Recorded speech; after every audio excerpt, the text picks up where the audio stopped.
Are you ready to talk about mental health? Welcome to Pod Therapy. Let's just go with that. From WrestleMania fabulous weekend, Las y'all. Vegas, Nevada, this is Pod Therapy. Real people, real problems, and real therapists. You can submit your questions anonymously at podtherapy.net or email us at podtherapyguys@gmail.com. Insert joke. There's no joke, but this is the show we've all been waiting for. We got Paul Mattingly on the show, and we're going to talk all things toys. Yes. And now broadcasting from the Churn, that guy's Dr. Jim Jobin. I'm Nick Tangeman. It's time for some Pod That just Therapy. reminded me of Scoop Fest. Whenever we got to do Scoop Fest and do it live, I remember, unfortunately, Matt, Paul, and Jacob had provided a very generous green room with a lot of alcohol available. And I remember I had taken some liquid courage since this was our first time sitting in front of an audience of any kind. And I was pretty nervous. Oh, I was too. Yeah, and I remember I was starting to feel just the beginning of a tingle right when you were doing the intro, and I reached over on and I knocked over your water, like as a joke to try to, but it accidentally, like, you were like, what the hell? You don't remember this? I don't remember that at Oh all. yeah, I knocked over your water while you were reading the intro, and like you hesitated for a second to look at me like, we'll talk about this like- later, and then just continued. I don't remember that. Yeah. Is that like kind of like a reaction, like a fourth grade boy gets when yeah. they talk to their crush? They just like got to pull her hair. Yeah, they get really that's where I uncomfortable? was going with it. Yeah, as we were sitting there, I was existentially driven to have sex with you, and I thought No, I maybe was- if I knock over his water, he'll No, talk to me. when he said that, I was like, well, there we go. That's all we Why needed. didn't we just have That Jacob should just say be the drop. that That should fine. open us up. So we have an awesome guest with us today. Speaking of Scoop Fest, the great, famous Paul, as he is known on Twitter. That's right. My birthday twinsy. Yep. Also puppy twinsy. Yep. We both have chihuahuas that have healthcare concerns. Mm-hmm. And both the resident nerds on our respective podcasts. Yep. I think we're both there. So, yeah, excited. And we both sit in the same chair, your chair. My which chair. thank you for sharing The with me Stormtrooper over chair. these past years. My Very pleasure. generous chairmate, and My I appreciate pleasure. you. But excited to have the great Paul Mattingly from Matt Mattingly's It's a Ice pleasure. Cream Social. Thank you guys for having me. I really appreciate it. I reached out to Nick a couple days ago, and he was super kind to get back to me so fast. And He has called. literally nobody else talking to him. Well, so that's no, what but I mean, he's a professional doing his thing, and he made the time to take my call and chat to me, and that was very important. So awesome, man. the least I can do is come out here and be on the show and chat with you guys some more. Well, very excited to have you, brother. This is so exciting for us. We now officially have gotten all of ICS on this show. We you have the circle is complete. Which means we're only just a hair's breadth away from losing our podcast altogether. Yeah. I fear Paul that was the only one who was vetoing all the votes to get rid of us. He was like, guys, they seem nice. since Jacob has become part of the show, I do fear that because when Matt's on, then I'm like, oh shit, we're only one away. Yeah. From having to leave the room. Yeah, that's like, We can never have them all at the same time. We're just going to go in the parking lot and wait. So the studio's not occupado anymore. Oh, man. Well, we're excited to have you, brother. And Thank you. in mid-pandemic, look at us. Yeah. Still doing things. You were telling us in the pre-show you got your shot.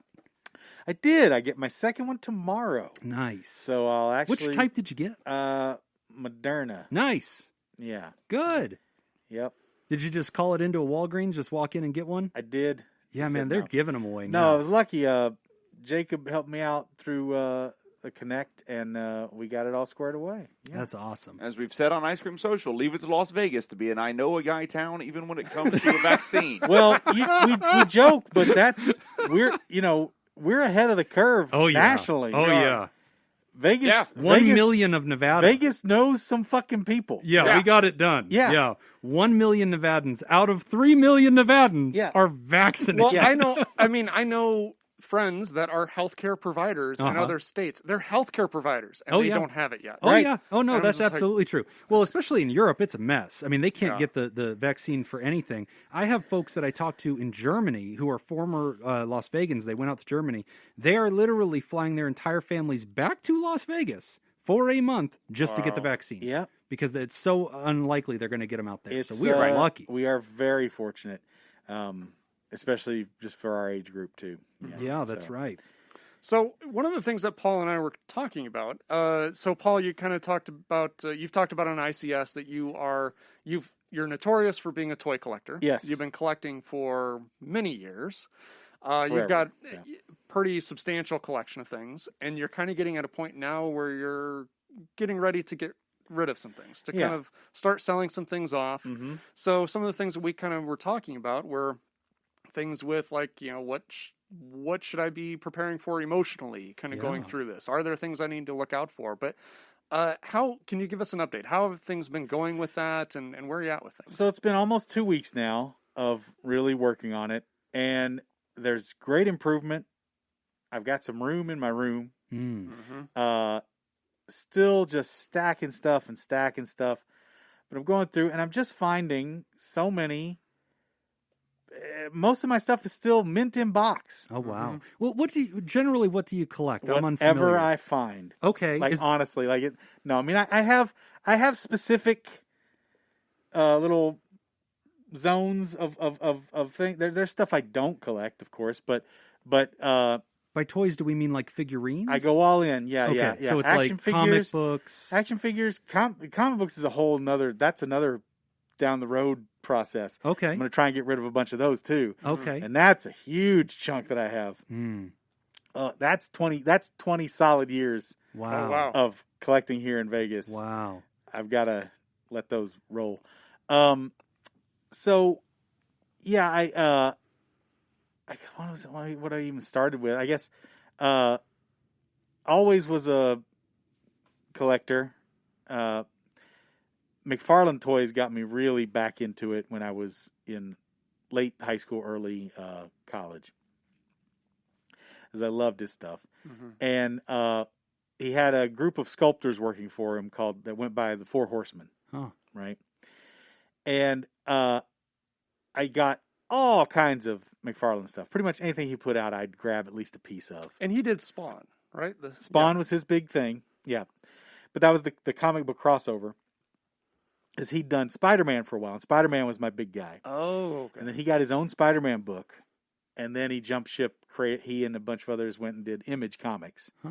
and he started his own independent book and then his own independent toy company, and loved those toys from the get-go, and got crazy into it. And as the sculpting got even better, they're basically statues, Okay. Yeah. very reasonably priced statues.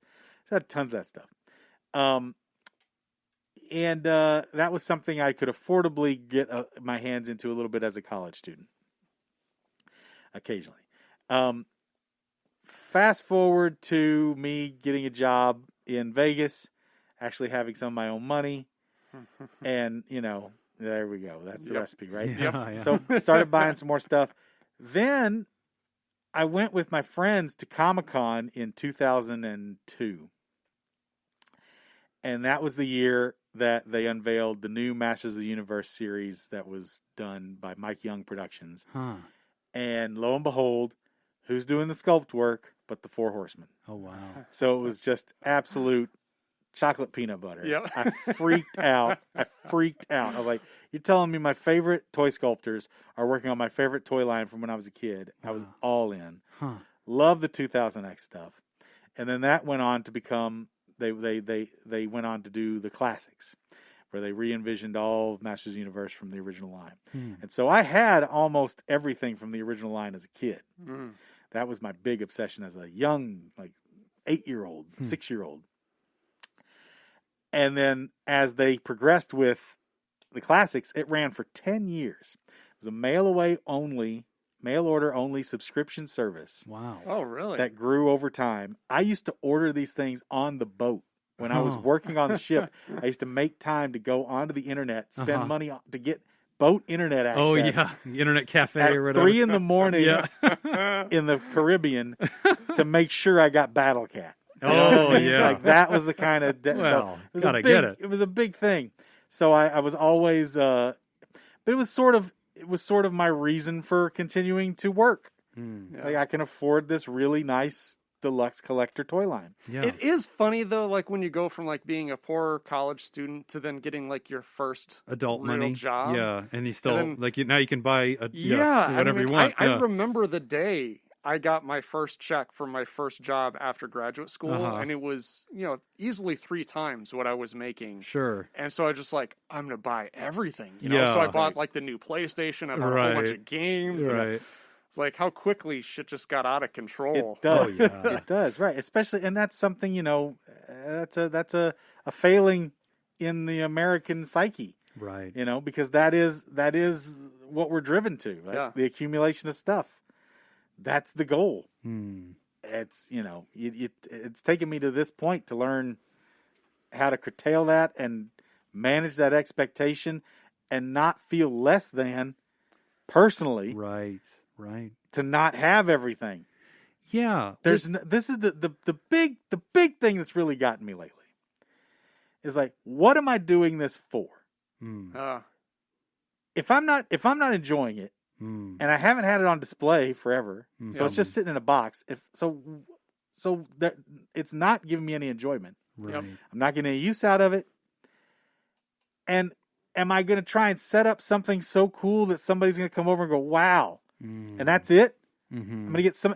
And the person who's going to go, wow, do I even care about their opinion? Right. Right. Right. The kind of person who's going to be impressed by a big chunk of toys? Right. Is that necessarily the individual I really need to gauge a huge part of my life's energy towards impressing? Right. No. Right. How did you get to that? Like, what drove you to this point where you just kind of had that realization? I think there is a part of me that does truly enjoy toy culture, sure. and there are some really great people within the toy realm. Mm-hmm.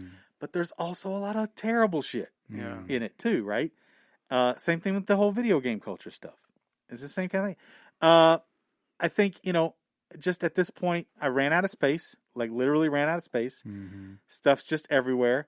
And, Anne was just like, you're not enjoying it.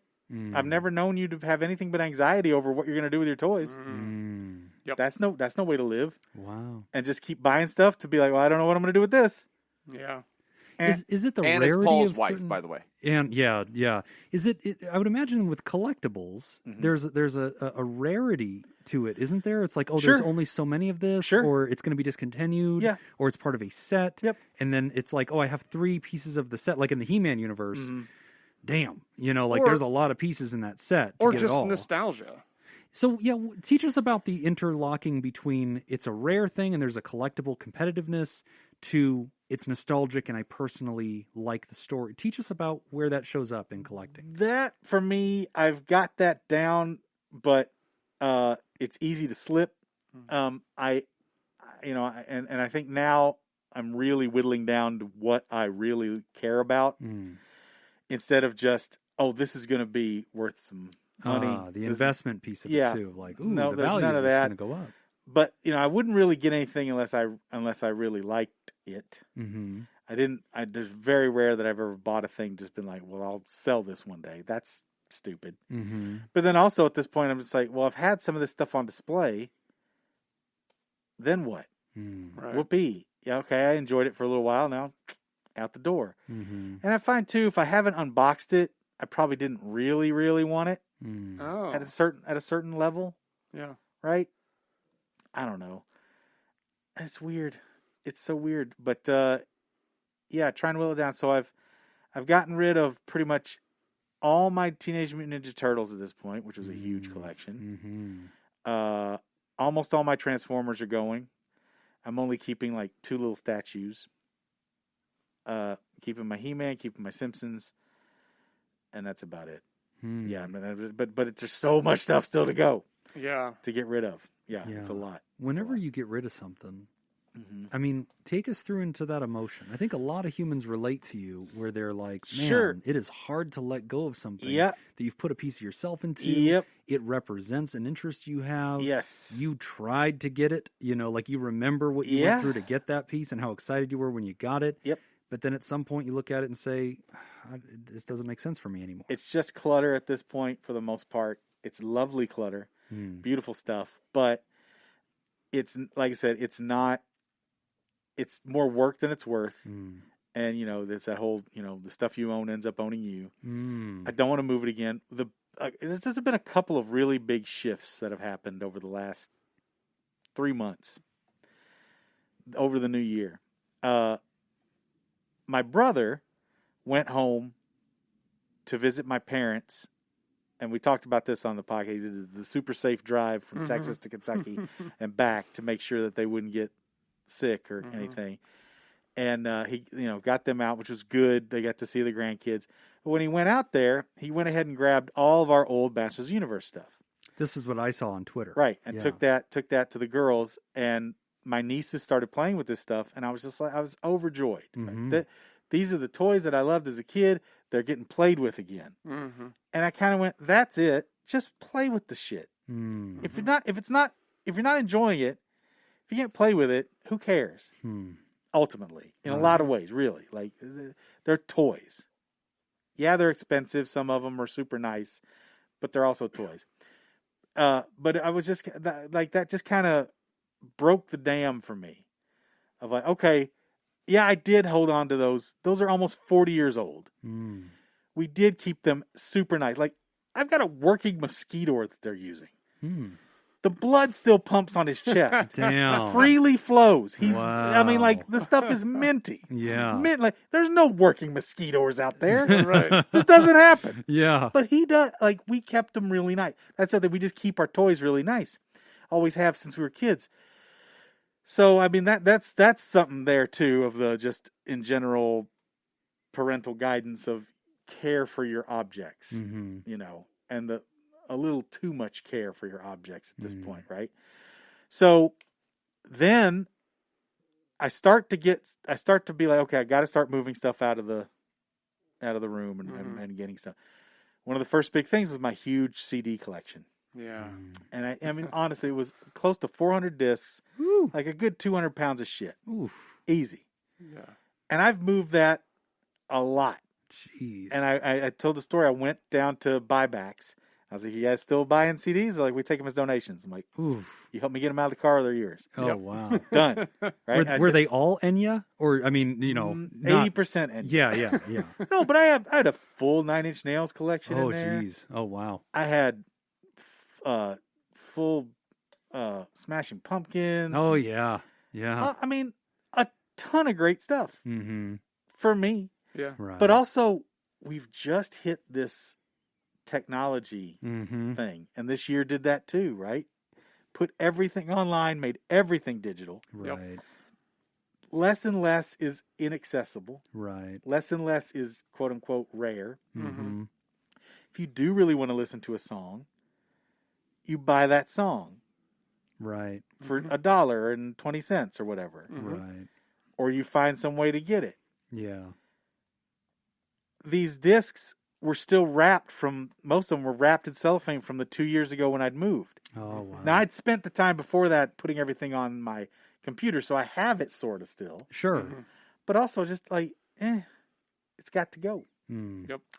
And when I just straight up donated all that, I was like, well, then here we go. Let's just roll. Open the floodgates. It really did. So I've been very fortunate. The guy that I met at Rogue Toys, who's another Matt, has been really helpful. I'm taking a bath on this stuff, but it's not my problem anymore. It's giving me space, and I've got a little jingle in my pocket at the end of the day. So I got to keep it up, keep moving it, and it does. It feels better every time I get more stuff out. I'm still holding on to my movies. That's a big thing. VHS? DVD only. Okay. My mom actually has. I've got a big old VHS collection down in my basement. She was just looking down there. She found all my old Simpsons, the original VHS releases of the Simpsons. Oh yeah, I remember those. Yeah, right, and so it's just, but again, time keeps marching on, and the stuff just loses its value. I had Transformers in boxes that I hadn't looked at for 20 years. Now, they went for some decent coin relative to what you can get for used toys. Sure. But also, I've crossed that line where the ideal of this grand display area that I was going to create for all these wonderful treasures, it's never going to happen. And not only is it never going to happen, I'd never want to engage in trying to construct it, nor would I want to try and upkeep it. Oh, right. Yeah. At this point, I was like, no, all I want to do is watch TV, play some video games, read some comics, and occasionally write and create some stuff. Right. That's what I want to open up to. Mm. It's just the things that I really enjoy at this point. And these are impediments to my enjoyment at this point. Right. For the most part. Yeah, so all this stuff, this vision that you had that you thought was going to be amazing, when you actually sit down and think about it, you're like, well, this doesn't really even fit with what I do. Or what I want anymore. Right. Not at all. Yeah. No, it's overwhelming. And given that now, even more, my job is me creating stuff, Yeah. I need to make some space to create. So more important than having a bunch of toys on display is having a creative space. Mm-hmm. And so I need to move towards that Mm-hmm. more than anything else. So yeah, I'm going to try and keep selling as much as I can. Hopefully get a little bit of decent stuff. I'm giving away a lot of stuff too. And at a certain point, I'm probably just going to have to put a chunk out at the Goodwill or whatever. Mm-hmm. But I'm okay with it at this point, Mm-hmm. where I never thought I'd be that okay with it as I am, Right. which is great. And I've still got stuff on pre-order, which is tough right now because I can't cancel some of these items. Right. So I'm still going to have to be dealing with the stuff for a year. Some of it I still want. I'm still collecting the new He-Man stuff because that is a keystone between me and my nieces. Right. I buy some of them for them too, and then we play with that. We were playing with those online. And I was like, I do still truly enjoy these toys. Yeah. Yeah. That's cool. But some of it I'm gonna it's gonna come in the mail. I'm gonna take it somewhere and try and pawn it off, Yeah. just like that. Well- But that's teaching me a lesson too. And one of the things that I hear a lot from people who collect and Mm-hmm. then decide that they are going to kind of start to purge their collection, Yeah. get rid of that, is this overwhelming fear of, am I going to feel bad about this later? Am I going to get to this point where I have this panic moment where after I've gotten rid of stuff, then now I'm just at an uncontrollable emotional Right. state? Have you had to deal with any of that? Nothing like that. If anything, I just see it and I just want to throw it all on a fire. You know, it's just like because there's so much still to go through, and I'm very good about keeping it pretty well organized. Yeah. But there's still a lot of next level organization to take it to then present to someone to be like, what can you give me for this? Right. You know, I've got a bunch of little loosies. I got to put them together in a little something of an order. Most of my stuff is still pretty orderly. I'm going through the hard stuff right now, getting into some more easy stuff later on, so that's good. But as far as the only thing that I feel regret-wise, my comics, I'm going to have to take a good look at my comics because there is some value there. Mm-hmm. And I don't want to feel like completely hosed. But again, like unless I give up some $10,000 key issue and get totally hornswoggled, Right. I'm not going to feel bad about 1,000 pounds of comic books being out of my life. Wow. Yeah. You know, Yeah. I got like 20 boxes of books. It's crazy. It's tons of stuff, and it's just got to go. Yeah. You know, and one of the things too that I think within your position that I wouldn't be too concerned about you having overwhelming regret later on. Yeah, A couple things. Number one is that your motivation appears to be completely internal. right. Yeah, and I think that makes a huge difference. If you've got somebody who is externally motivated to make a change, as we've learned from substance use Right. treatment, Yeah. It's very different when your PO external- officer's telling you to get healthy versus you Sure. deciding, I'd Yeah. like to change. External Yeah. motivation Right. is fear based, and the thing with Yes. fear based motivation is fear is a great way to change behavior immediately, but Yeah. it's not a great motivator over a long period of time. You have to have that internal motivation. You have to see something that you want as opposed to something that you're running from. Right. So number one, you got that. And then I think the other thing that's positive too is that there seems to be a net positive in the way that you framed it cognitively Yeah. and how you're looking at this situation, you know, as opposed to, you know, I there are a lot of really good things I like about getting rid of this stuff. I like seeing other people enjoy it. Yep. I like, you know, knowing that it was just sitting there before and now it's going towards somebody who's going to enjoy it. I like the fact that I've got a little extra money. I like the fact that I've got some more room. It's as you talk about it, you are framing it in a very positive light. Yeah.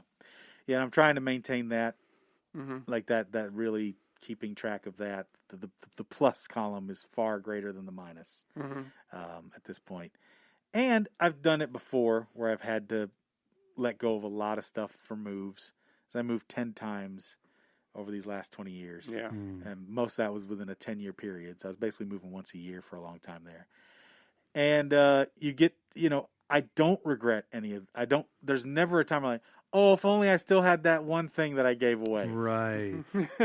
Don't care. Right. That's Yeah. never come back. Yeah. I'm always on to the next. And I was telling Nick in the chat we had, the big pieces, your Masters of the Universe, your Transformers, your Star Wars, there's always, within my lifetime, I do not have to worry about the possibility of there being a better sculpted, more articulated, more robotic, whatever, Darth Vader next year. Right. Did you guys see the new Optimus Prime they just announced yesterday? No.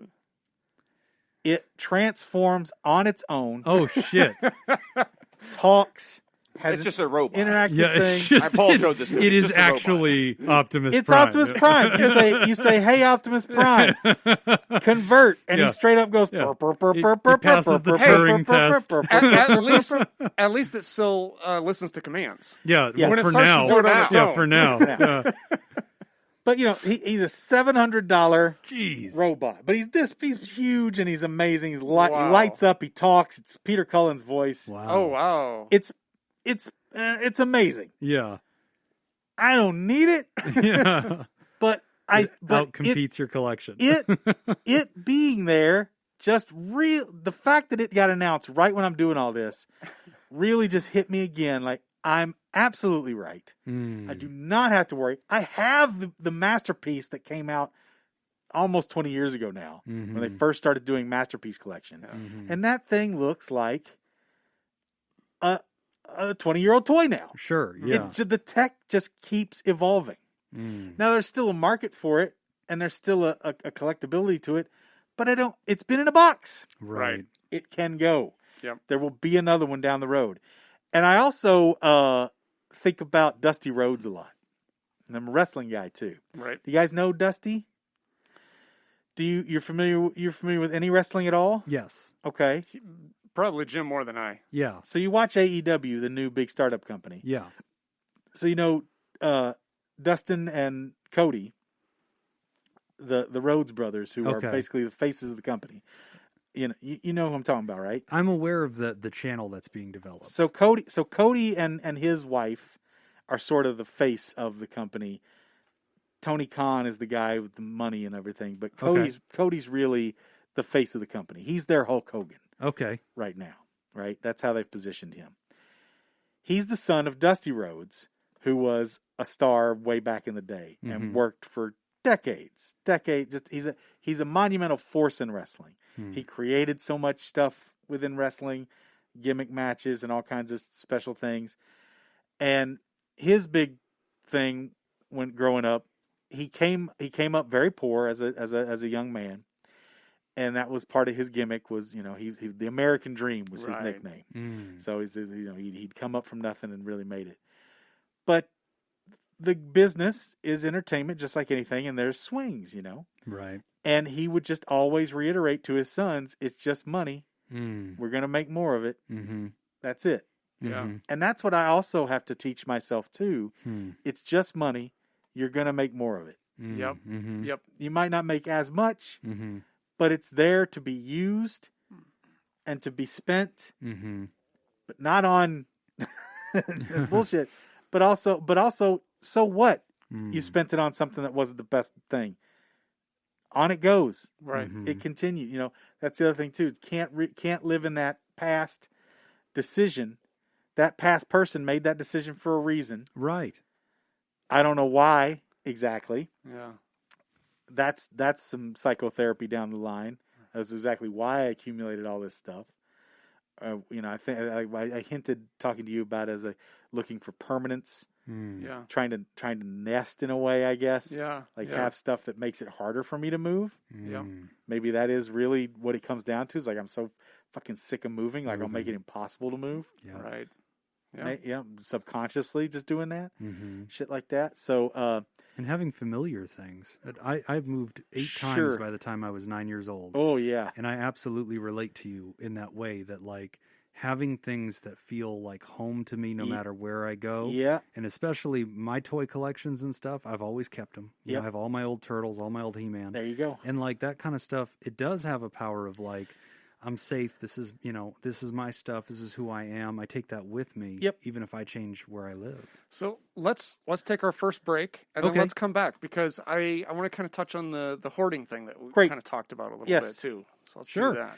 Well, we are going to take our first break, and when we come back, we're continuing our conversation with Mr. Paul Mattingly. You're listening to Pod Therapy. And today's episode is brought to you by the following Therapals: Robert Brownie Jr. Mint, Rob. Kayla Lansbury, Kayla. Crazy Banana Scoop, Manana, and Malaya. Malaya. All right, our trivia question this week.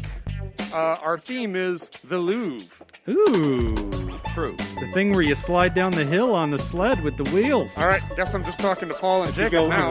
if you go head first, it's the skeleton. Yeah, it's a skeleton one. Yeah. Yeah. The Louvre served as the royal palace for the French monarchy in the 16th and 17th centuries until this French king moved his residence to Versailles. Oh, wow. If you'd like to join the Therapy Producers and make the show possible, go to patreon.com/therapy and sign up. Again, that's patreon.com/therapy. You know, as a Kentuckian, it is pronounced Versailles. Oh, there it is. Yeah. I like that. The Louisville and Versailles. Louisville and Versailles. That's literally how they pronounce it, Versailles. Escargot. Yeah. See now, Jacob's got a Versailles probably out in Louisiana, right? I mean, there's a lot of French. There's a lot of There there's gotta probably be. is. Yeah. Yeah. So it's a French monarch who moved from the Louvre. The Louvre used to be the royal palace. Right. Yeah. Until this king It's moved gotta it up be to a Louis. Versailles. It's gotta be. It's gotta be Are a there Louis, any but others? which one? I don't know. Louis which- the 14th? It's all the Louis. That'd be my guess. That's the one I. You're just really picking numbers at this Well, point. that's the one that Yeah. pops to my head. They're all Louis. Yeah. And then there's It's just it's numbered definitely Louis. Louis the 14th. I'm going with, you know what? Louis. Leonardo DiCaprio, Man in the Iron Mask. What are we betting on this, Joe? Final answer. What are we betting on Oh, this? a big fat fucking nothing. That's what we're betting. we A betting, whole we lot betting of a nothing. donut? No donuts. No donuts for me. This Fruity Pebbles pink box donut has been sitting in front of me now for 3 hours. And I'll be honest, it's kind of pissing me off. Take it on, Diet Bet people. I am fueled by your tears. Okay. I hope that you all hate me. So you're 100% wrong. Oh, it's not Leonardo DiCaprio from It Man is in the Iron not. Mask? The That's just two your of you opinion. both got. Oh, because they said Louis. Louis. Right. That was the safe bet. Yeah, It Louis. was actually Louis the 16th. Well, I knew Ah. that. So it's number Yes. 16 was the lucky one. Lucky Louis. So that was a palace. I didn't know that. Oh, See- he's calling Jacob's bullshit. Look at looking that it look up. on his face. I Yeah. really thought it was the 14th. I'm pretty sure Versailles was owned by the 14th. Yeah. They offloaded that thing. Also, that story of why Versailles got taken over as Oh, no, it is the 16th. the I'm wrong with the place. number. I think it was like the treasurer. Because he was or the something. Sun King, I believe. Yes. I think there was like a finance minister or something like that who Versailles was his zone. He owned that, and he threw a big party, and he tried to like impress the king, and the king actually was intimidated by it, and he was so upset that he ended up having this guy brought up on false charges, having him executed, seized his palace, and it became the king's palace. I don't know that Louis that's the true, 16th but I built- feel like it is. It No, is- Louis no, I the feel like it's 16th true. built Versailles.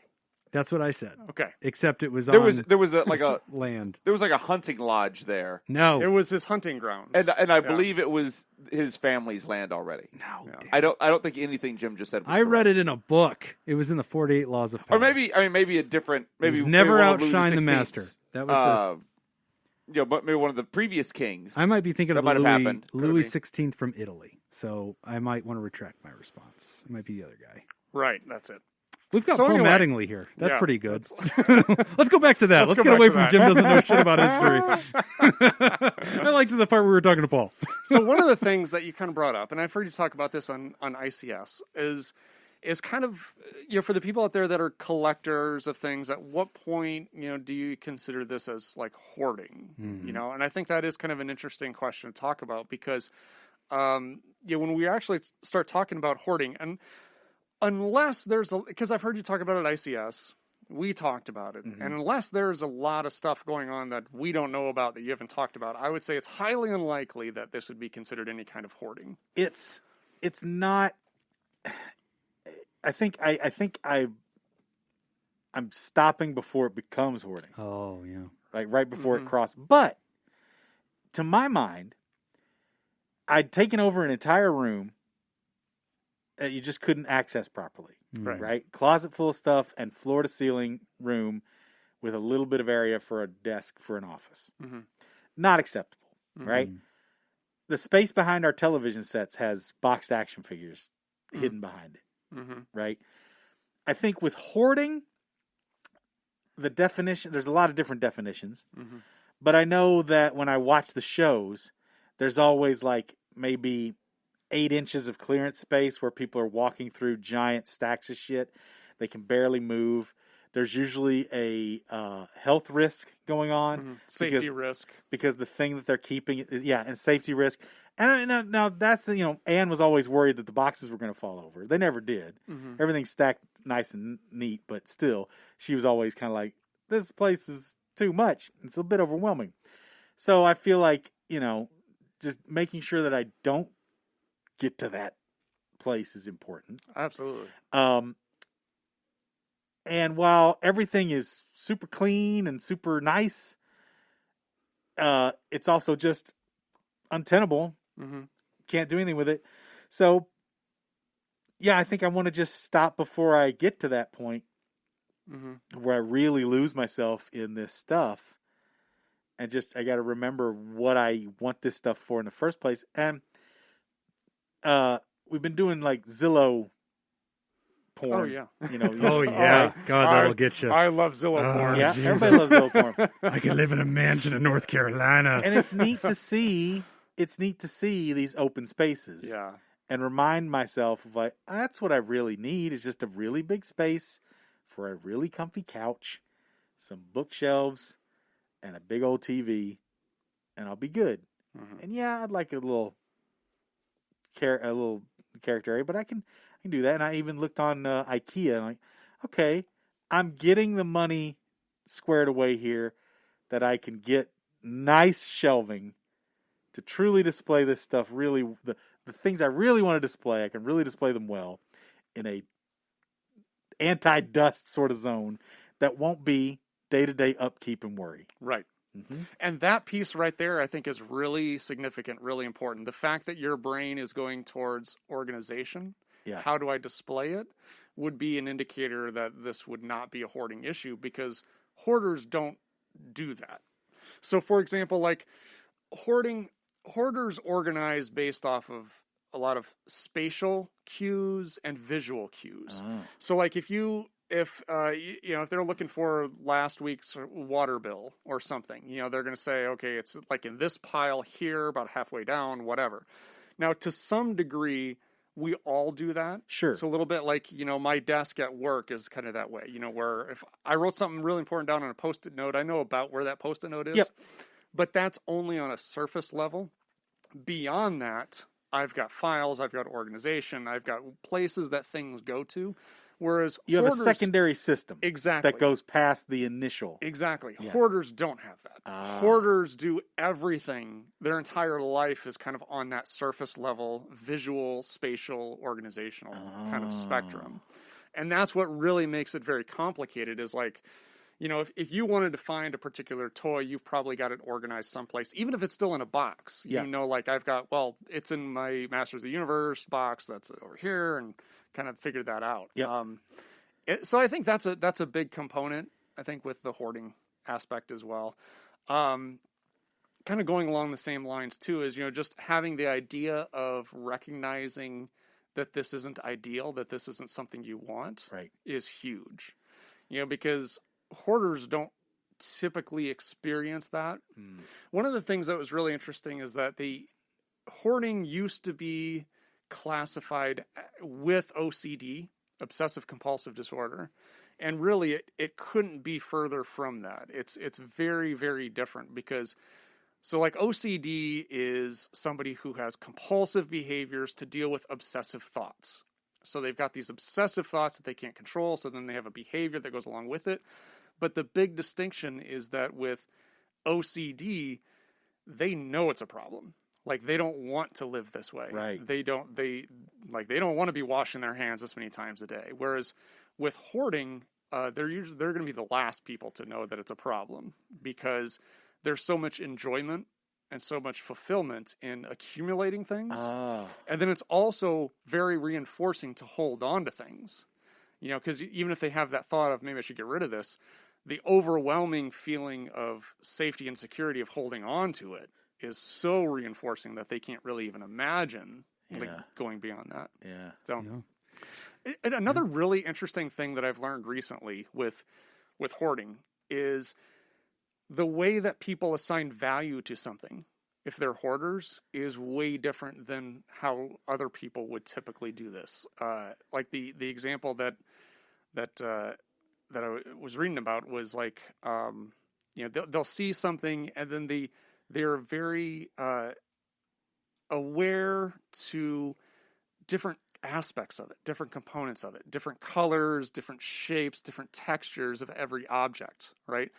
And then by doing that, then now they have more things to consider when they think about letting it go. Oh, So like the example of like a bottle cap, they will see it, they'll see all these colors, all these textures, all these different things.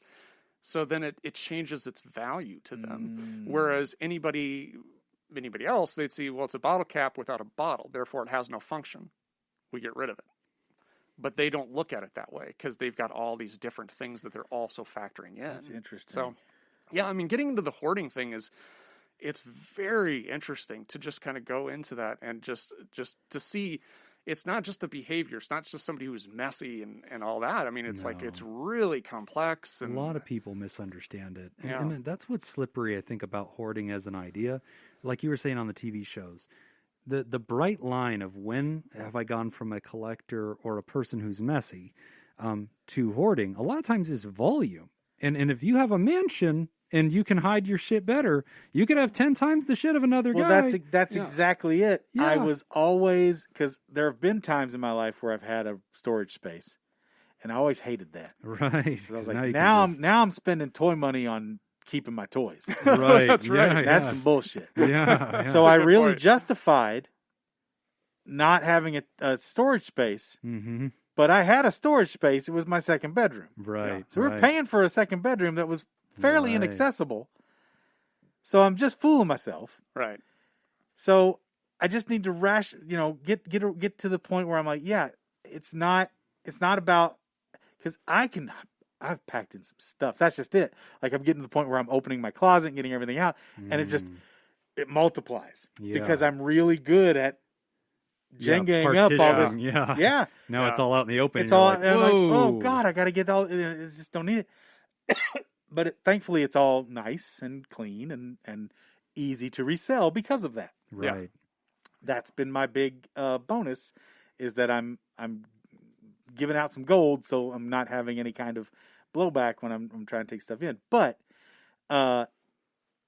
yeah, you can go a long time hiding stuff, Yeah. and I've got stuff everywhere Right. at this point, everywhere. And so that was a big thing this last week, was my turtle stuff, because I did have a giant display up on top of my comic books. It was all turtle figures in box, Mm-hmm. but all turtle figures. And I was like, you know what? I'm going to do it. I'm going to do it. Let's go. These are some of these pieces I've bought 3 months ago. Some of these pieces I've had for 5 years.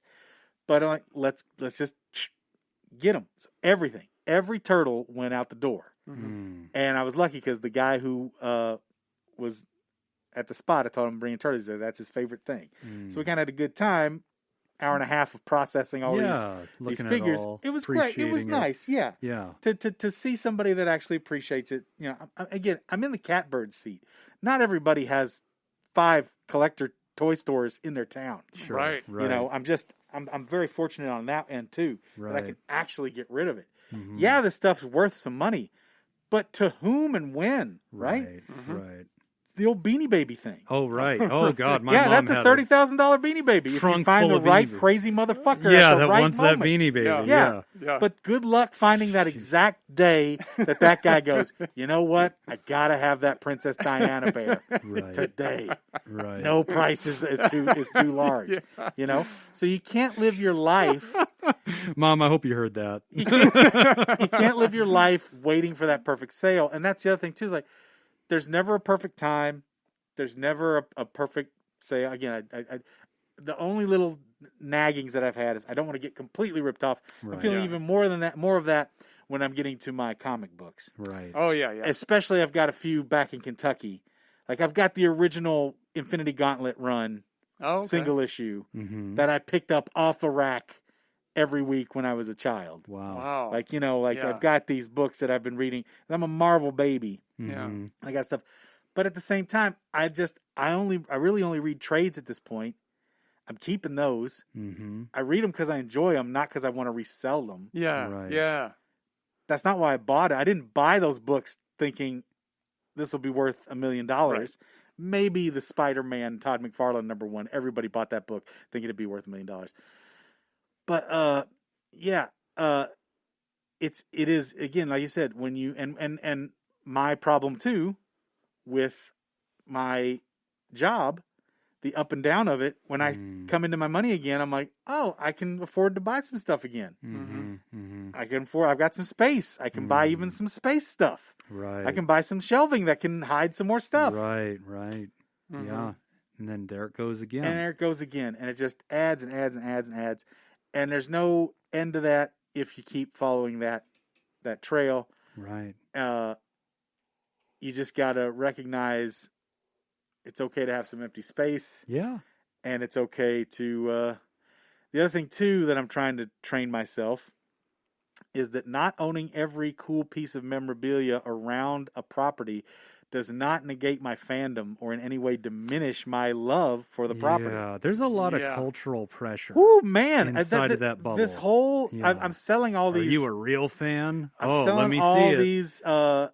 these Transformers, Yeah. and a lot of them are old, but a lot of them are ones I bought this year Right. Right. because they came out with some gorgeous pieces this year. But Right. I gotta let it go. Mm-hmm. I gotta let it go. I don't have the space for it. I don't love it enough to open them all and play with them. So, Sure. and I just don't have space for them. Yeah. So it's okay. But I still have those DVDs. I've watched all those things. Those are my comfort food Right. movies. And I can remember packing up my toy room when we moved 3 years ago. Mm-hmm. I just put the Transformers movie on repeat and Oh, just yeah. watched that movie over and over again. And they came out with these beautiful figures all around the movie this year. And so it was very hard for me to resist that. But like I said, this just yesterday, 2 days ago, they came out with these big reveals of these last bits of the line. Some of the stuff they've been doing for the last 3 years. And I was like, no, I can't. I don't. It's fine. Mm-hmm. I'll love it. Someone else can have it. I've had to sell my Giants. I've had to sell all my... Yeah, it's just... Yeah. So I just got to remember that it doesn't change my affinity for the brand. It doesn't affect my knowledge of the brand. It doesn't affect what I... Yep. Yeah. Yep. And I like what you said earlier too, and I agree with I think I like that we're bringing in the word hoarding because I think there's an opportunity to discuss it. We're a mental health show. There's going to be somebody out there that goes, I've always wondered if I'm a hoarder, and I've treated real hoarding cases, and I think that you're right, Paul, when you say I don't think I was there yet, but I could see it from where I was standing. Like, yeah, okay, then I think that's probably pretty accurate, Yep. and it is a sliding definition. And, Yeah. and just real quick, I didn't mean to cut you off. Well, I did, but Well, that's fine. but also not to minimize the effect No. that healthy collecting can also become problematic. Yes. Right. I mean, even if you're not a hoarder, that doesn't necessarily mean that I'm off the hook for anything. No. Anything positive can become negative if it starts causing problems. Exactly. And that's actually the slippery slope of hoarding anyway. Like we talked about, like the two big clinical definitions of hoarding are the inability to part with items because of a perceived value or a lot of psychic pain. And two is that associated pain with departing from the items. And three, the fact that it's now gotten voluminous to the point where it causes that golden phrase we always throw around, a clinically significant amount of distress. Whenever it's starting to put pressure on your life, pressure on your finances, pressure on your marriage, pressure on your space, Your it is now safety. to a part. Yeah, your For- safety. yeah. Pressure I've on had- your bladder. Pressure on your bladder. I had a woman who had floor to ceiling boxes of stuff, collectibles, antiques. She would go antiquing, always going to garage sales, always got to find something, and everything she'd see, she'd say, oh my God, this Gotta is a have salt this. It'll shaker, be gotta have it, perfect. Yep. gotta get it, 50 cents, what a deal. And over the years, it got so bad that her child was in danger because you talked about Anne being scared of the boxes falling. That's how it was. These boxes were floor to ceiling so high, it was unsafe for a child. Yeah, you watch any of that long enough, and there's 5 or 6 crushed cats every time. Oh, Right. geez. You know, so it definitely can get out of control, but it's logical in a sense. Like a human can explain what it is they're doing, why they're doing it. Sure. But where it gets to be that pinch point of a problem is I can't get rid of this because it is so anguishing to do so, despite the need for change. And whenever that you're in that clutch space, that's when we look at it and say, this is where a mental health professional is saying, hey, look, this is now not okay for you, right? And that's when we're starting to use phrases like hoarding to describe what we're seeing, because that's the only word that sticks. But the fact that you were able to cross that threshold and say, okay, one of the huge things that you said that I thought, man, I hope everybody heard him, is where you said, I started to ask myself, what is the subjective value? Where's the joy? What kind of enjoyment does this object give to me, right? If it's giving me joy, then wonderful. If it's a burden upon me, then I will actually have joy from relieving myself of it. Would I feel more joy if I got 50 more bucks for this collection, or if I got rid of it 50 weeks sooner? Yep. I'd feel more joy having rid of it 50 weeks sooner. Yep. I don't need to hold out for the 50 bucks, and I'm not losing anything. I didn't lose 50 bucks. I gained a subjective experience of joy and happiness That's the from trick. parting ways with it sooner. And I didn't lose it all. And honestly, that was from Anne. Just that I've never seen you do anything but fret over these things. She's been so great, about all of it, and allowing me to indulge even during all this time. But at the same time, wanting to make sure I'm all right and take care, but letting me come to it On your own. on my own. Yeah. And just being supportive. Just being along the way. supportive. Yeah. So it's great. But that's exactly it. That's exactly it. Right. I might lose a little. I'm losing some money on these things. Right. No two ways about it. Sure. So what? But what did that buy me? 'Cause, Yes. the exchange of money to happiness is always happening. Maybe I lost 50 bucks on the deal. Am I happier though? Yeah, a little bit. Yeah. I feel freer. I feel lighter. The burden's off my shoulders. I'm not staring at the I'm literally spots. lighter this week. Right. Yeah. And you got to figure out. And the other thing too is, like you were talking about, when you go to the little stores, you go hunting for that little piece and you get a deal, or 50 cents just for what a great, what an, Yeah.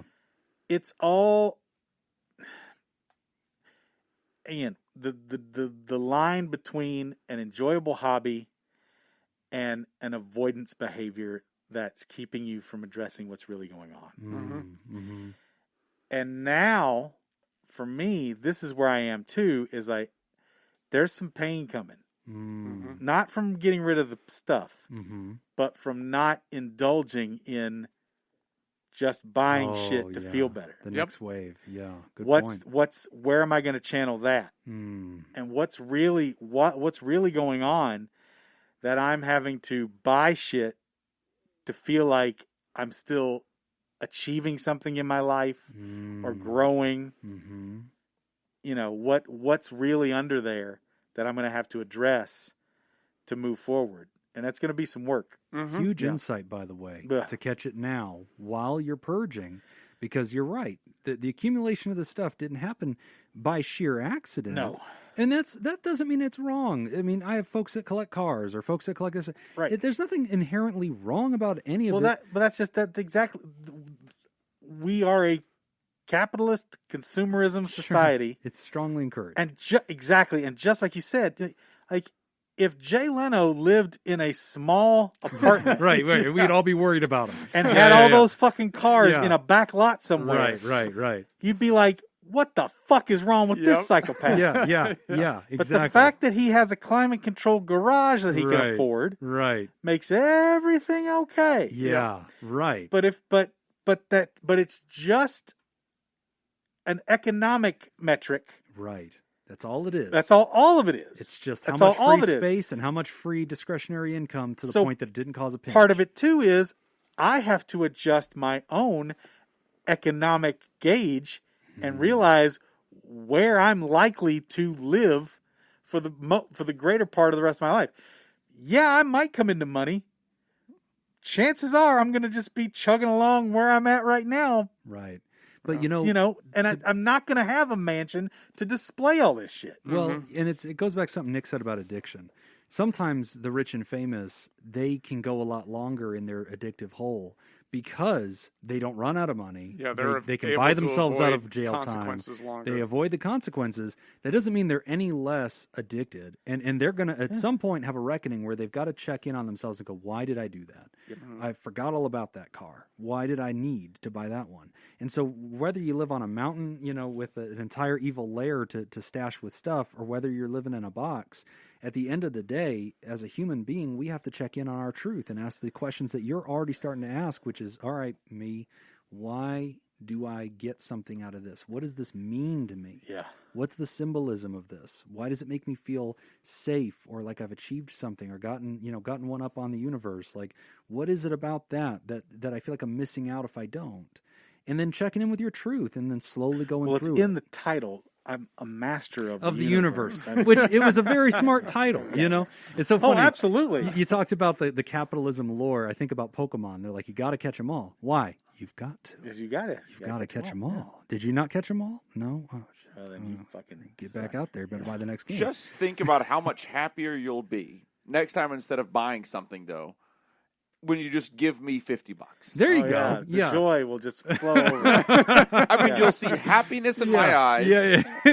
And that will, in turn, make you happy. No, I think I'm going to move towards definitely some more charitable donation type That could stuff. be nice. Yeah. I think that'll help. Like to me. I think to dogs. The Jacob Smith Foundation. I think to dogs is going to be my first priority. Dogs and meals for people. What are the dogs Stuff going to do like with that. money? They can have a good time. All right. Dogs know how to have a good time. If by the holiday season you still have a portion of your collection, the part that you're just going to donate, there's always those programs for giving toys to kids. That's the tricky thing is like they don't usually like out of box stuff. Oh, I see. Okay. So, yeah. but there will be a chance possibly. But Goodwill, I've already given a lot of stuff to Goodwill, and there'll be more going. Yeah. So yeah. Well, and one thing, too, that I want to point out for everybody who's listening that may be able to relate to this, one of the things that you had mentioned as far as it being a coping skill, that's something to be kind of aware of as you continue to get rid of some of this and as you keep yourself from buying more, because that's one of the things that we're always very very keen on and very observant of when we had people who would come into rehab, how they're going to cope in the first few days, because we're taking away their coping skill. Right. Their main coping skill is no longer accessible. So shit gets worse before it gets better. And for a lot of people, kind of the collecting, it's part of that same thing that, or people who have problems with shopping issues and things like that. Like that is a huge coping skill. And not only the other part of the problem with it too, is that it's an effective coping skill. Right. It works. At least short term. Yep. Right. Which actually makes it more harmful because when you have one coping skill that works really well for a wide variety of problems, you don't develop any other coping skill. It becomes your number one. Right. And then when it's no longer accessible, now we got a problem. Right. So if you're kind of in that situation and you're kind of starting to go through this and purchasing things was your number one coping skill, it would be good to kind of be aware of that and start looking at what are some other healthy coping skills that I can get into, because I'm going to be removing this one from my toolbox. Yeah. So I need to make sure I've got other things in place that I can. I like that you're already open-minded to that. Very good. That gets you ahead of it. So a big thing that happened was I got rid of all my classic video games. And I was talking about how that is, again, another factor of Like Nintendo, NES, and Dude, Sega, and everything. SNES. All of the above. Yeah. everything. Yeah. Everything Yeah. is huge. Oh, yeah. Amazing collection. Uh-huh. But technology is caught up. Right. If I want to play any of those games, Get an emulator. I can figure it out on emulation Right. or cheaply rebuy it on another system. Right. The other thing, too, which I never thought I'd be, I'm going pretty much all digital at this point. My Switch just has every game I ever want Download it onto the... I've got a big fat memory card, Yep. all the space I in the did world, the same thing. Yep. done. Mm-hmm. That thing is great. I never have to fuck with a cartridge. I never have to worry about a disc. I even have gone and waited for sales now. I'm buying some games that I have physically on super cheap, Yeah. installing them onto the hard Installing drive, it. and then getting rid of the disc. Right. Yeah. You know, like I'm moving that far. Oh, I know how you feel on that one. That because it's like I'm scared I'm going to lose these things, you know, or Yeah. that they're going to one day disappear. It's And like get them on the some of system. them will. They will. Some of them will, but so what? Right. You Again, just it's get them a again. so what? Somebody, Right. you can watch it. Right. If you really want to play it, you'll figure out a way. Right. It's not as important as you think. Yeah. It's still important. It's still lovely, but you know, that was another big one. Just getting all that out, Mm. and because I hadn't enjoyed that for a long time. Right. I hadn't had any of those. I got rid of my big TV that played those games real well. Right. So, yeah, it just Yeah, the subjective value of joy should not be understated because that's it. I mean, at the end of the day, we've had so many people in life that's their coping mechanism, whatever it is. But if we look at it and say, are you happier because of this? Sometimes if they get really honest, they'll go, no, yeah, I'm not. yeah, Why am I doing that? It's like, Yeah. okay, give yourself permission then. You might want to let it go. yep, Maybe you're 10% happier every 100 objects you get rid of, and you think, well, you're coming out ahead. Don't keep track of math. Don't do money stuff. Just no, it's not. it's as, about happy. Are you happier? Keep doing it. Yeah. Keep doing it. yeah, and just you know, this whole year Hmm. brought into stark relief mortality and all that kind of thing. You know, I got a little dog that who knows could go at any time. Yeah. He's a big part of my joy. He helped me too. Took a piss on the box where I keep my magic cards. Doing his part. Right? Doing his part. Didn't get any of the magic cards, but goddamn close. Yeah. Right? Yeah. So I was like, I better sell these fucking magic cards. Or Pirate 'Cause takes they're- him out. because they're just getting literally Pissed on. on. So the you can't take it with you. It's Right. all falling apart, right? You know, Right. I watched Fight Club. I know. Yeah. Even the Mona Lisa's breaking down. You know, it's Yeah. like let it go. Let someone else enjoy it. Right. Let someone else enjoy it. Yeah. Let it go.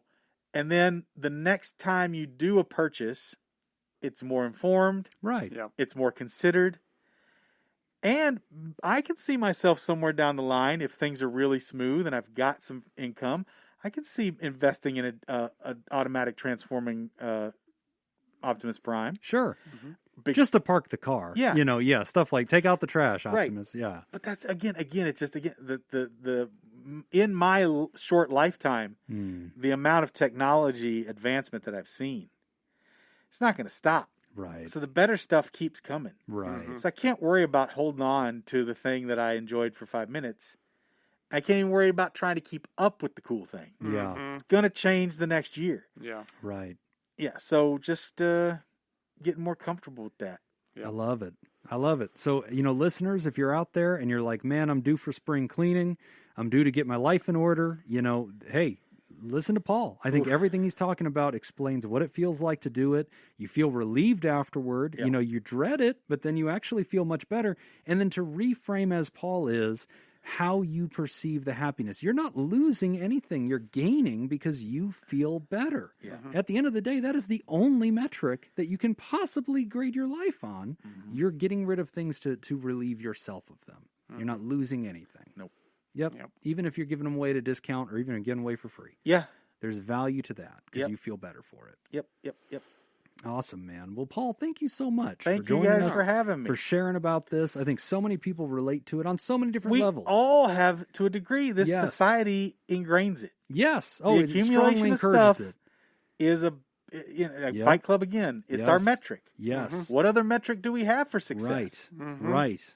Yeah.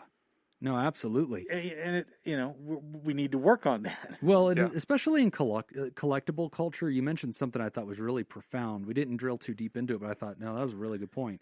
Is in a lot of this stuff, if you're a real fan, prove it. Are you a real Patriots fan? Where's your memorabilia? You're a real car guy. Where's your stuff? Whatever it is, Yeah. it's very tempting to see it that way. Well, and I just saw a tragic little video of that gentleman at I believe it was a Pirates game or a Padres game, throwing out a pitch. he'd gotten beaten up for wearing the The opposing Giants, San Francisco yeah. Giants, yeah. Yeah, he'd gotten beaten up after a game for wearing. Because he was at Dodger Stadium, Yeah. and he was wearing San Francisco Giants stuff, Oh, and they he beat got him the up? shit kicked. He So your almost died. swag will get you fucking killed. Exactly. There you go. At least at Dodger Stadium. Right. Don't go to don't go to L.A. I think that's the message. Yeah, that's what I heard. that's an extreme and inappropriate metaphor, but there It works. is a thing to, you can just you get overwhelmed by it, Right. you know? Right. and it's not your identity. Right. Yep. No. It's Yeah. his identity That's- now. No, Yeah. For life, he went through out the first pitch, and I was like, Right. Now he's the guy. he's the patron saint of getting beat up for wearing But alternate team colors. Identity is a huge Yes. component of this. Yeah. It is not who I am, it's the stuff that I have. Right. Yep. Exactly. That's it. Exactly. I'm a different human than these objects. Yes. I have to be. I have to be. Right. I have to be. It's a rediscovery process, Paul. I'm Oof. excited for you, man. It's- This next season's going to be a very interesting one for you. Oh, it's a lot of work. Yeah. But that's good. Yeah. It's going to be good self-care, man. Yeah. You'll feel really free. Finding better things to enjoy. Mm-hmm. Less I just not having to lift shit all the time anymore. Right. I've done it. Like that's what I'm getting down to. I was like, No, I don't want to lift could this up. could I by myself Yeah. move all this if I had to? Yeah. Not that I ever will again. Right. I will never not hire movers. I will Right. Oh, not- yeah. No, I will that's not lift yeah. a fucking finger again. Never again. Yeah. But- smartest money you can spend. but- yeah. Could I, if I really was pressed to do it? And right now, I could not possibly move all my stuff It's too much. in a Yeah. in a concise way. It would just be a mess. It'd be hell. So I have the time before I'm at a crisis point too. Right. I don't have to engage in this stuff with this stuff in a, oh my God, I've got 3 Hurry. days. Right. Right. Yeah. I have all Free the it time in all the world. now. Yeah. What Yep. relief it's going to be one day for you Yeah. to look around and go, wow, Yeah, it's gonna I feel can move good. around in this space. It's gonna feel I don't good. have It's anything over still my head. really hard right now because every Yeah. time I open that door, I'm just like, fuck. Right. There's still Right. so much shit here. I've sold so much stuff, and there's still so much shit here. It's insane. There's stuff stacked up in the kitchen. There's Oh. and it's just everywhere right now Yeah. as it's getting processed. But You're boy, oh right. boy. Yeah. So Yeah. congratulations, Thank man. you, thank you, Yeah. Huge thank you. thing to be Exciting. But doing it that's the thing too. Don't be afraid. Be afraid, but don't let that stop you. It's gonna hurt. Right. Don't be afraid of the pain. Don't be afraid of the difficulty Yeah. and the work. It's Right. work, It's work. Yes. but it's You feel all to better a on better the other end. side. And having a support system in place is going to be helpful too. Yes, Right? So it's like Anne's been very helpful. Anne's been and great. she's been- You were there for me when I reached out. Incredibly helpful. Well, thank you. Incredibly helpful. Thank you. That was huge. That is not a small thing at all. And Anne's been encouraging me to try and call somebody and talk for a year, Good. and I just haven't gotten off my keister to do it. Man, I like Ann. So- She just, everything I'm hearing, I'm thinking this My lady's wife's doing the all best, right. dude. My wife's the best. No, seriously, I married far above my station and lucked out. She's the greatest. So That's wonderful, man. Congratulations, brother. Thank Big, you. huge achievement and still a process. And we're going to hold you accountable. So one I day we're going to have you appreciate come that, back too. on and tell Yes. us, guys, this is what it's like to have it all gone. Yeah, This yeah. is what I got left. I'll show and- you some pictures Yeah, after we're done We'll and be whatnot. looking for And it. Yeah, that's awesome, yeah. man. I'd love to Congratulations. talk about how it feels when it's through too. One day at a time. Just Yeah. keep chipping away at it, and eventually That's it makes exactly a it. difference. I'm It'll taking. disappear. I'm having to take a break because of my shot this week. Right. Yeah, recoup. Yeah, make Yep. sure I rest. Yeah, And don't push it. back on it. That's right. Keep setting the agenda. Yeah. So awesome to have you with us this week, Paul. Thanks for having me. Quick business matters to let folks know about. We are going to do a Reddit Ask Me Anything thread coming up in May. So as you're hearing Why? this, we are rounding up the end of April. First question. First question, why? Why are we doing this? It is going to be on Thursday, May 6th, 2021. That's going to be the day that we're going to do it. We're going to launch it that morning, and so you'll get to hear us announce this again before we get to it. But this will probably be, I think, the last episode before that particular day or right there near There's it. going to be one more, I believe. I think there'll be before one that, yeah. more. So we just want to give you the heads up now. Set something in your reminders. We would love to have your support if you give us some upvotes. And if you're a long-term listener of the show, last year when we did this, we needed help. We had a bunch of listeners of the show jump in on the thread and answer people's questions alongside of us because we could not keep up with it. There's a huge need for mental health. So it's going to be our big push May 6th for Mental Health Month. We'll announce that again, but keep an eye out on that. That's going to be coming up. And we're going to try to do a live answering portion to that on Instagram. We're still working out the bugs to figure out how to do it, but we're probably going to do an hour of just live answering time with the questions that we're getting on the thread. So really exciting stuff. But we do want to thank our bosses, the Saccharin 16, the mysterious and shrouded Illuminati members of the fan club, the Theraproducers. Thank you, Smitty Scoop, Jake Schneider, Robert Brownie Jr. Mint, Kayla Lansbury, Ellie O'Dare, Judy Schneider, Nathan's Hot Dog Scoop, Dr. Ben Don, Crazy Banana Scoop, Mason Miller, Scott Jameson, Carolyn Albert, Leon Kassab, Kevin Chamberlain, Malaya, and Richard Macy. And if you'd like to hear this episode uncut and unedited, You probably don't. and enjoy our spontaneous side projects, go to patreon.com/therapy. And thank you for supporting mental health. All right, that's all the time we got for this week's session. We want to thank our landlords, Matt Mattingly's Ice Cream Social Podcast, and thanks especially to Paul Mattingly, who joined us today to talk about collection and purging. We really appreciate it. Thank you, guys. Remember, pod therapy isn't something you should keep all to yourself. Share this episode with someone who needs it by opening the episode's description in your podcast app, copying and pasting that link we provided into your social media. Don't forget you can find us at facebook.com/podtherapy, on Twitter at podtherapyguys, and at patreon.com/therapy. Do you want to submit a question to the show? Ask anonymously at podtherapy.net or email us at podtherapyguys@gmail.com. I'm Nick Tangeman. I have the power! Thanks, and we'll see you for your appointment next week. By the power of Grayskull. Were you a He-Man kid? By the power of that donut right there that you gotta eat that before Fruity you Pebbles leave. donut. Were you a He-Man kid? Did you get into He-Man? I was into Mask.